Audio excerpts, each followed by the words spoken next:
Welcome to the Hill and Putnam Social Security Disability blog. I am Natalia Jofre. I'm the Social Security Section Director here at our law firm. I'm Shelly Campbell. I'm the Senior Social Security Attorney. So in a couple of our prior blogs, we talked about the sequential evaluation process, what that means, basically the rules, the steps that Social Security looks at to determine if a person's disabled. We talked about working and how Social Security evaluates that.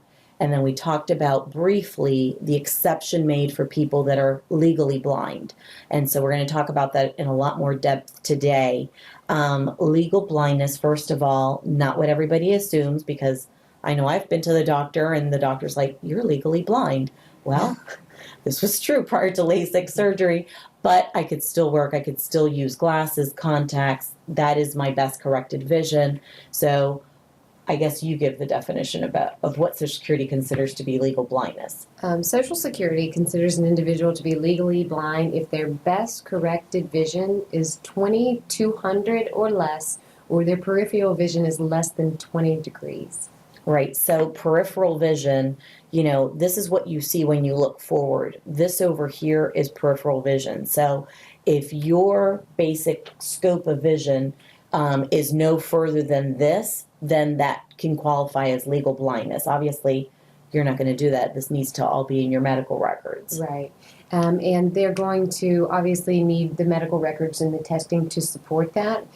Your best corrected vision is just going to be the best vision you have with your glasses, with your contacts, or in the situations where contacts or glasses are irrelevant, obviously that wouldn't be the case. So, for example, you don't have an eye. Okay, well, clearly that doesn't apply to you.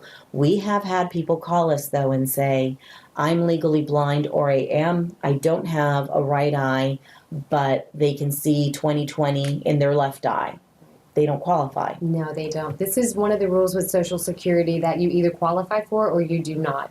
You can still be evaluated for your difficulties with vision under the disability program, but it just wouldn't meet this particular exception because they wouldn't be defined as legally blind. Right. And what Social Security is also looking at is, okay, is this person working? What's different about people that are legally blind is they can make so much more money than a person that has any other disability. It's a lot higher. You can look at our website. We'll have the specific amount. We don't mention it because it changes every year. But it's important to know, because if you're over that amount, then Social Security could automatically disqualify you. Now, that being said, for people that are legally blind, you can discount a lot of expenses, right? That's correct. If you have any expenses as far as costs to and from work, if you have to have transportation, seeing eye dogs, whatever you're required to use to allow you to work, you are allowed to reduce that from your earnings. I recently visited this facility where they help people who are legally blind, and they were all in sheltered work, and we talked a little bit about that during a different blog. But basically, these people had special monitors, special books. They even had like a special iPad where they were all designed to help them be able to do some type of work with all of this modern technology. It was very expensive equipment.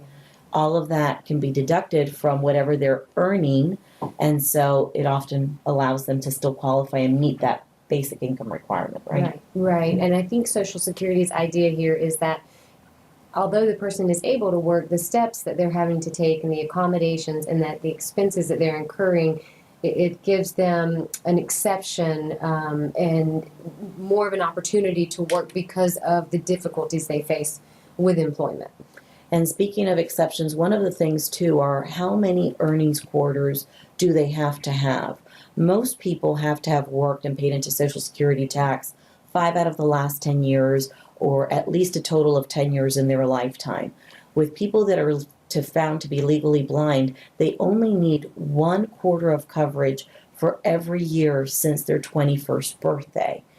That's a huge difference, because that means that if you worked for 1 year and you earned a full 4/4 for that year, you basically have 4 years worth of coverage with Social Security. That is correct, Natalia. They're definitely trying to make it more easy for individuals that are legally blind to be paid under the disability program. There's a lot more we could get into earnings quarters. We'll do that during another blog, but it's important for people to know that. And it's also important to know that this doesn't have to be a lifetime disability. And what I mean by that is I have a claimant that we had that comes to mind. He had worked off and on his whole life, sometimes off the books. He was in construction. And so his work history was very erratic. He had some earnings. He had many years where he had no earnings recorded with Social Security. Well, when he was well into his 40s, he developed a condition, and he became blind in a very short amount of time, within about 6 months. He was then able to be found disabled under the blindness rules. Even though he hadn't qualified for regular disability up until then, he did have enough quarters under the blindness listings to qualify for benefits because he didn't have to have as many quarters. So I think what's important for people to know is don't ever sell yourself short. Don't assume that you're not going to qualify for benefits. Apply or talk to us or talk to Social Security, but talk to someone and make sure that you're not basically convincing yourself that you don't qualify. Let someone that knows what they're looking for take a look at your case and whether you can qualify or not. Definitely. There are a lot of exceptions and rules that people are not aware of. I would encourage anyone that feels like they would like their claim evaluated to contact us for more information. Okay, great. So we'll talk about the sequential evaluation process and the other rules and some other blogs. So stay tuned for those. Otherwise, thanks for watching, and we'll see you next time. Thank you.